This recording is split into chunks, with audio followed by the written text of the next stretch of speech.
Welcome to my YouTube channel triple C blast. अगर आपने मेरे चैनल को अभी तक सब्सक्राइब नहीं किया है तो तुरंत ही सब्सक्राइब करें ताकि मेरे आने वाली हर वीडियो की नोटिफिकेशन आपको तुरंत मिल सके। आज मैं आपके लिए लेकर आया हूँ important computer related full forms. ये आपके ऑल कॉम्पिटिटिव एग्ज़ाम के लिए इम्पॉर्टेंट है, स्पेशली ट्रिपल सी, BCC और ECC जैसे कोर्सों के लिए ये बहुत ही इम्पॉर्टेंट होती हैं।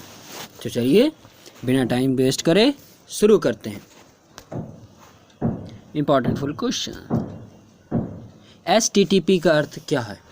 यानी HTTP का फुल फॉर्म क्या है? Hyper text transfer protocol. चलिए अब इसको समझ लेते हैं कि हाइपर टेक्स्ट ट्रांसफ़र प्रोटोकॉल क्या होता है। HTTP का पूरा नाम हाइपर टेक्स्ट ट्रांसफ़र प्रोटोकॉल होता है, जिसका उपयोग वेब पर डाटा ट्रांसफ़र करने के लिए किया जाता है। यह एक इंटरनेट का सूट प्रोटोकॉल का सूट का हिस्सा होता है और वेब पेज डेटा ट्रांसमिट करने के इस्तेमाल की जाने वाली कमांड और सेवाओं को परिभाषित करता है। चलिए आगे चलते हैं। PDF portable document format. चलिए इसको समझते हैं, ये क्या होता है। ईमेल से किसी भी डॉक्यूमेंट को भेजने के लिए ईमेल से किसी भी डॉक्यूमेंट को या कोई फाइल भेजने के लिए PDF फॉर्मेट बहुत यूज़फुल होता है। इसमें कई सारे पेजेस, देखिएगा ध्यान दीजिएगा, इसमें कई सारे पेजेस एक साथ भेजे जा सकते हैं। अगर आप PDF फॉर्मेट में भेजना चाहते हैं तो आप JPG को PDF में बदलकर आप भेज सकते हैं। चलिए नेक्स्ट में चलते हैं। HTML hyper text markup language. चलिए इसको भी समझ लेते हैं क्या होता है। HTML एक मार्कअप लैंग्वेज है जिसे वेब पेज बनाने के लिए विकसित किया गया था। इसका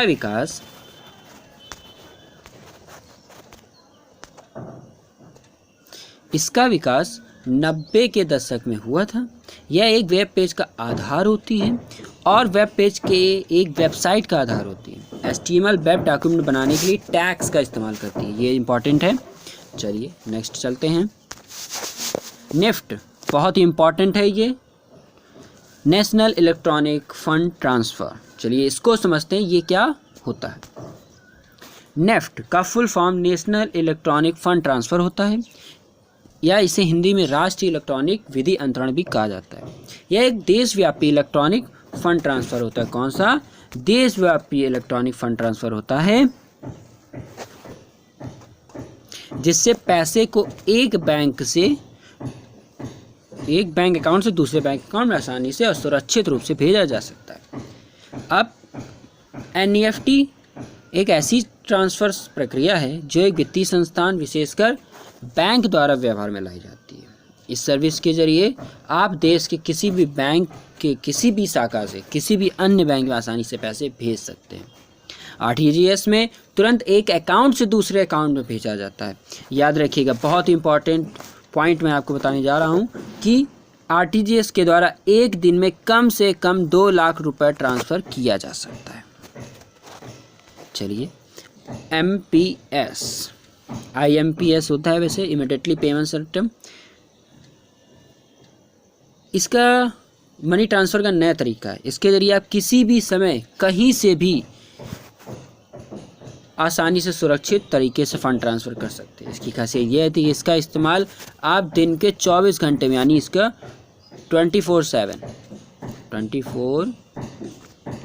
माफ़ कीजिएगा, यहाँ लिख देता हूँ 24/7, यानी इसका इस्तेमाल आप 24/7 कर सकते हैं। चलिए नेक्स्ट में चलते हैं।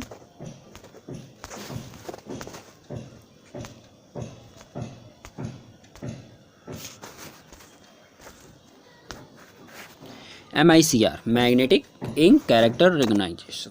चलिए इसको समझते हैं क्या होता है। यदि आपने किसी चेक को बड़े ध्यान से देखा होगा तो उसके नीचे एक मैग्नेटिक लिंक बारकोड प्रिंटेड होता है। इसी बारकोड को MICR कोड कहते हैं, जिसका फुल फॉर्म मैंने अभी आपको बताया, मैग्नेटिक इंक कैरेक्टर रिकग्नाइजेशन। चलिए नेक्स्ट चलते हैं। IFSC इंडियन फाइनेंशियल, इसको आप बहुत अच्छे से जानते होंगे, हर बैंक में पाया जाता है। Indian financial system code. चलिए इसको समझते हैं क्या होता है। इंडियन फाइनेंशियल कोड क्या है? व्हाट इज़ आईएफएससी कोड इन हिंदी? हिंदी में भी आपको समझा देता हूँ।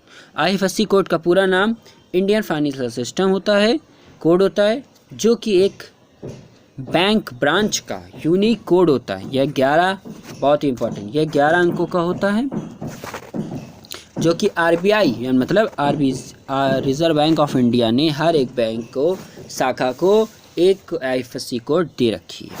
चलिए नेक्स्ट चलते हैं। आईएसपी इंटरनेट सर्विस प्रोवाइडर, इसको देखते हैं क्या होता है। आईएसपी का full form internet service provider, यानी ऐसी कंपनी जो ग्राहकों को उपयोगकर्ताओं को इंटरनेट की सर्विस प्रदान करती है, वह आईएसपी होती है, जैसे जियो इंटरनेट वगैरह। चलिए नेक्स्ट चलते हैं। ईएससी इलेक्ट्रॉनिक क्लियरिंग सिस्टम, अब इसको समझ लेते हैं क्या होता है। ईसीसी का फुल फॉर्म हिंदी में इलेक्ट्रॉनिक समाज शोधन सेवा होती है। भारतीय रिजर्व बैंक द्वारा आवधिक और दोहराव भुगतान के एक तेज तरीका प्रदान करने के लिए इलेक्ट्रॉनिक क्लियरिंग सेवा की शुरुआत की गई। चलिए नेक्स्ट चलते हैं। सीएसटी सेंट्रल सेल्स टैक्स, इसको समझते हैं क्या होता है। केंद्रीय बिक्री कर अप्रत्यक्ष कर का, ये देखिएगा ध्यान रखिएगा, यह एक अप्रत्यक्ष कर का एक प्रकार का कर है जो एक राज्य से दूसरे राज्य को भेजे गए माल पर लगाया जाता है। सीएसटी एक पंजीकृत डीलर द्वारा उस राज्य के बाहर माल भेजने के लिए समय किया जाता है जिसमें वह पंजीकृत है। चलिए नेक्स्ट चलते हैं। सीआरआर कैश रिजर्व रेशियो, चलिए इसको समझते हैं क्या होता है। भारत में काम काज कर रहे बहुत से बैंकों के लिए रिजर्व बैंक ने या बैंकिंग नियमों ने कुछ नियम बनाए कि आप अपने कुल अमाउंट का कुछ पार्ट यानी कुछ रिजर्व हमारे पास रिजर्व में रखें, इसको हम cash reserve. Thanks for watching my video. अगर आपने इससे पहले की मेरी वीडियोस को नहीं देखा है तो आप डिस्क्रिप्शन पर जाकर वहाँ से उन वीडियो को भी देख सकते हैं जिससे आपको भी मदद मिल सकती है।